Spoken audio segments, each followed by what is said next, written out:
Marietta, thank you so much for the opportunity. It is such a pleasure to be here. I can't tell you how excited I've been since I got the invitation. Really honored to be invited and listening to your introduction to this conference and to the previous speakers really gave me tingles. I was and am still very inspired. So I want to thank you for even providing this platform for people to come together and support each other. Because I think in the end, that's really what it's all about. So I can't share enough how inspired I am by your drive, your motivation, and the organizers as well. It's a pleasure to be here. Good afternoon, good evening. My name is, as was mentioned, Ebere Onukwugha. I'm here speaking as myself, but very excited to talk a bit about leadership and influence. I'm going to share my screen in a second, but I wanted to share a little bit about my perspective as it applies to leadership and influence. So, as mentioned earlier, my day job is teaching, doing research. In that capacity, I do a lot of leading of teams of different kinds. I also serve on different boards external to my job. And that's been to me the most, I would say, gratitude point is the opportunity to watch others who are so good at what they do what they do and learn from them and have the mindset that promotes learning. And a lot of that, I think, is born of faith. When you're a person of faith, you bring humility to your work, whether that work is personal. In my case, as a mom of four children, I have to bring some humility because they are really ultimately God's.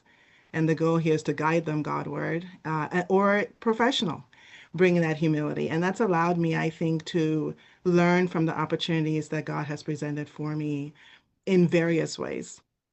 So with that as just a preface, wanted to share just a few words. Can you see my screen okay?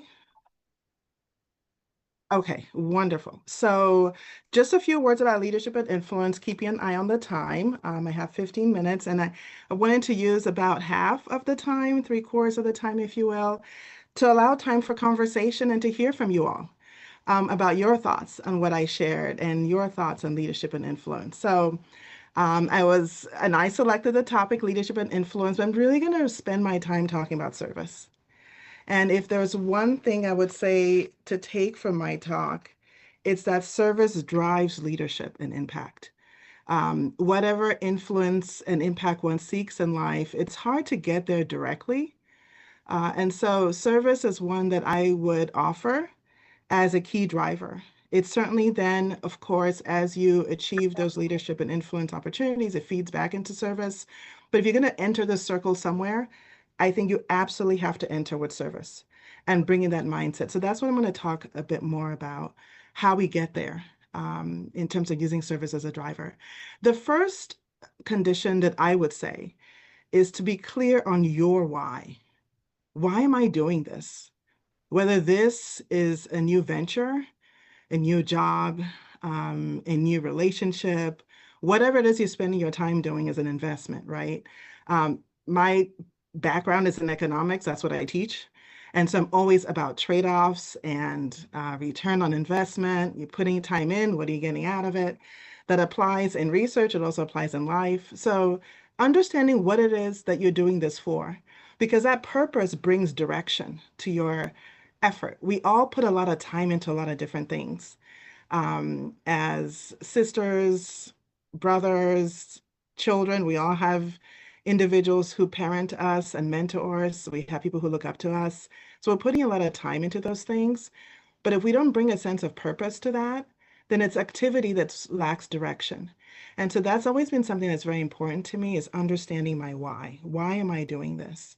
And interrogating myself often, not just at the beginning of the phase, but throughout that process.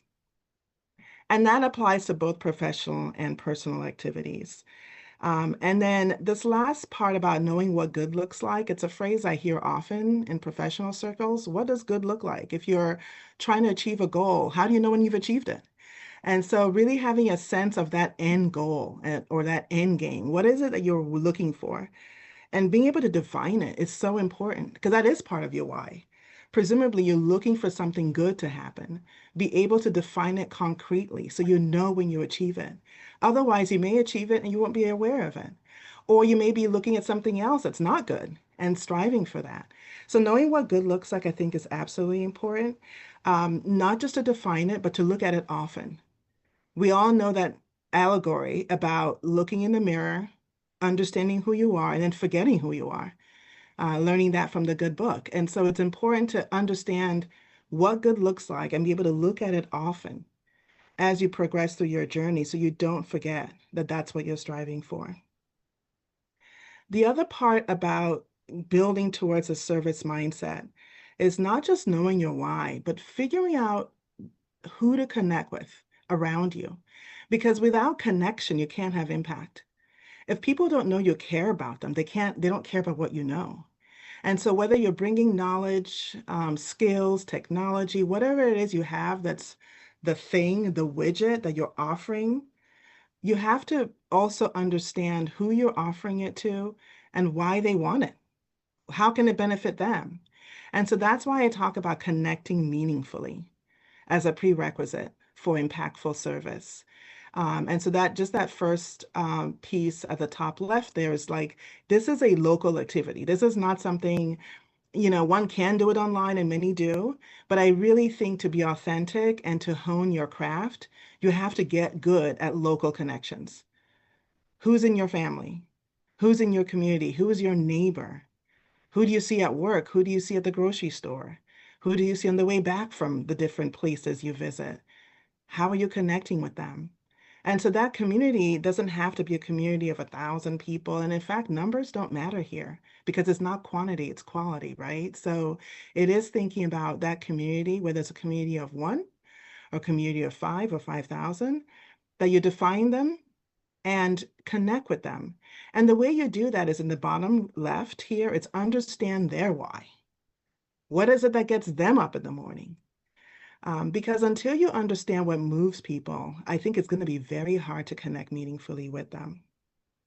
And I found that to drive a lot of the work that I do, professionally for sure, but personally, that I want to spend time figuring out what makes a person tick. What is it that they're afraid of, excited about, nervous about, and try to use that to understand how to connect with them better. So that's just the meaningful connections that it is requiring us to understand the why of the other person we're interacting with.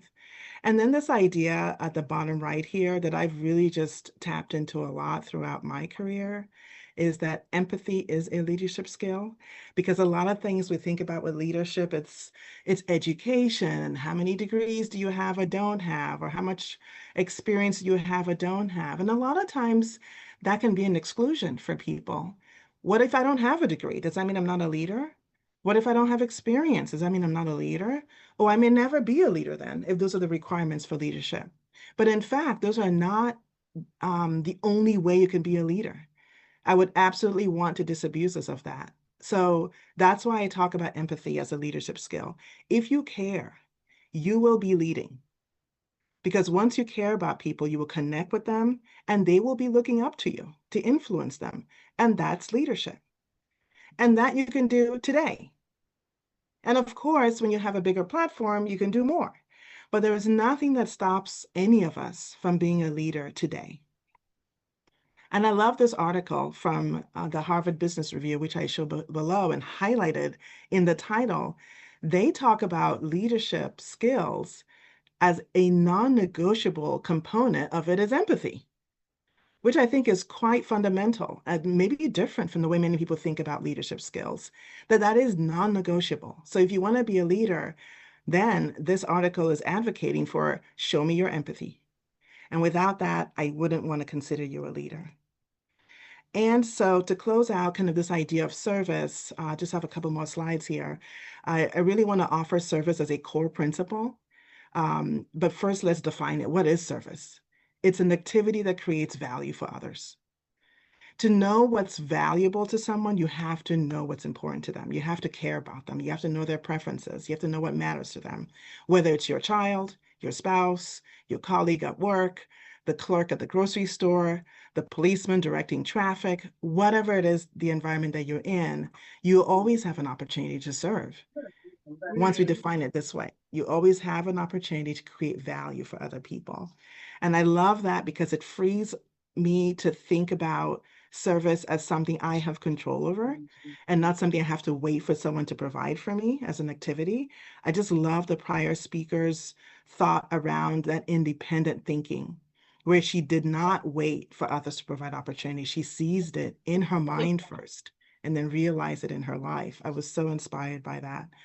And so servant leadership is another term that we've heard more often, coined in 1970 in an essay by Greenleaf titled The Servant as a Leader. And it really talks about generating positive outcomes for employees. So it's been used more in an organizational development, business mindset. You can see here a lot of the outcomes have been realized, not just at individual levels, but team levels, organizational levels. And it's really been quite powerful as a model for thinking about how to engage with individuals who are part of an organization. So you can see some of the outcomes here, behavioral, in terms of how people are functioning and interacting with each other, attitudinal, in terms of fostering better engagement and job satisfaction within a person, right? So they're just better engaged when they have a servant leader that they're reporting to, and also just generating higher performance metrics, which is very business focused for sure. So it's nice to see that that's part of the outcomes. But there are other leadership constructs and frameworks and models. So it is part of just learning what's out there and seeing what works for you and what resonates with you as far as service. But the literature is clear that it is productive and it generates benefits not just for the individual practicing it, but for those around them. And again, many other models to think about. So speaking of impact, I want to put up a couple of quotes that I've loved over the years. Marian Wright Edelman, some may know her. She founded in 1973 the Children's Defense Fund, which has been such an impactful nonprofit advocating for children, research to support children, legislation, and so on. Her quote here, "Service is the rent we pay for being. It is the very purpose of life and not something you do in your spare time." Absolutely love that because it really centers it at the core of what we do when we get up in the morning as a purpose for our life. And I love what Shirley Chisholm, the framing she brought on it. So Shirley Chisholm, for those who don't know, was the first for the first Black woman elected to the US Congress, which is quite significant. So she had impact, just like Mary Wright Edelman had in her space. But I love the framing she put on this because she says the rent we pay for the privilege of living on this earth. So living on this earth, we all know is temporary. None of us have infinite time here. So I like the sense of sort of urgency that I get from this quote, whether thinking about it in the way Edelman framed it, the way Chisholm framed it. We really have to just appreciate the opportunity to serve and consider it a privilege versus more of a burden, if you will. So then my last slide really is a thought exercise. And so I would just leave it up for a second so people can read it. And what I would ask you to do is put into the chat what you would vote for. Reading these two quotes, these are two leaders talking about their role as a leader. Who would you want to work for? And so if you could put your answers into the chat, I'd be curious to see who wants what. So I'll read the first one. Leader one says, "My role as a leader is to humbly guide this organization with unwavering dedication to others, because when people believe in your integrity, they'll follow you anywhere." That's leader one. Leader two says, hang on, I'm going to move my Zoom thing for a second here because it's blocking. Leader two says, "My role as a leader is to serve others so that they can become the best version of themselves, thriving not only professionally, but also feeling supported on a personal level."